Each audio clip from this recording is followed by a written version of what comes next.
दोस्तों, हमारे चैनल में आपका स्वागत है, जहां हम आपके लिए प्रेरक कहानियां लाते हैं जो आशा और प्रेरणा जगाती हैं। आज हमारे पास एक अविश्वसनीय रूप से शक्तिशाली कहानी है जो आपको मंत्रमुग्ध कर देगी। एक गांव में एक किसान रहता था। उसकी सारी जमीन पिछले 2-3 सालों से सूखे की मार झेल रही थी और वो पूरी तरह सूख चुकी थी। सर्दी का मौसम आ चुका था। किसान पेड़ के नीचे आराम कर रहा था। शाम हो चुकी थी। तभी उसकी नजर पास बने बिल पर गई। वहां एक सांप अपना फन उठाए बैठा था। किसान के मन में एक बात आई कि यह सांप तो सालों से यहीं रहता होगा, लेकिन मैंने इसकी कभी पूजा नहीं की और शायद यही वजह है कि मेरी सारी जमीन सूख चुकी है। किसान ने ठान लिया कि मैं हर रोज सांप की पूजा किया करूंगा। किसान एक कटोरे में दूध ले आया और बिल के पास रखकर कहने लगा, हे नागराज, मुझे नहीं पता था कि आप यहाँ रहते हैं, इसलिए मैंने कभी आपकी पूजा नहीं की।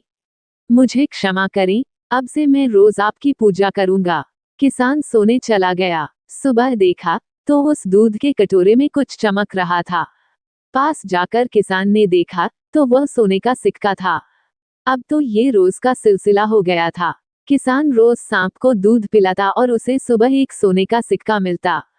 एक दिन किसान को किसी काम से दूसरे गांव जाना पड़ा, तो उसने अपने बेटे को रोज सांप को दूध पिलाने को कहा। किसान के बेटे ने वैसा ही किया। अगली सुबह उसे भी सोने का सिक्का मिला। उसके बेटे ने सोचा कि यह सांप तो बड़ा कंजूस है, जरूर उसके बिल में बहुत से सोने के सिक्के होंगे, लेकिन ये तो बस रोज एक ही सिक्का देता है।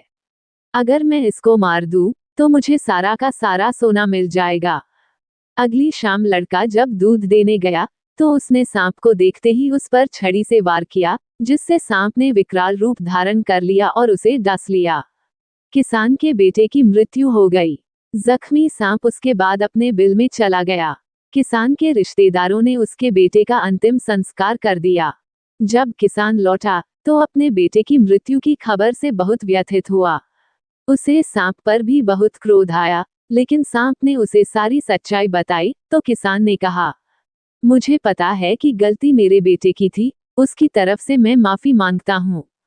किसान ने उसे दूध दिया और उससे फिर माफी मांगते हुए कहा, कृपया मेरे बेटे को माफ करें। सांप ने कहा, दरअसल यह न तो तुम्हारे बेटे का दोष था और न ही मेरा। परिस्थिति ही कुछ ऐसी बन गई थी कि यह सब कुछ हो गया। ये भाग्य का ही खेल था।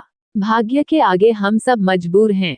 ये कहानी हमें सिखाती है कि भाग्य अपना खेल खेलता है, लेकिन हमारे कर्म भी मायने रखते हैं। लालच का फल हमेशा बुरा ही होता है। कभी भी लालच में आकर ऐसा काम नहीं करना चाहिए जिससे दूसरों को हानि पहुंचाने की सोचें, वरना लेने के देने पड़ सकते हैं।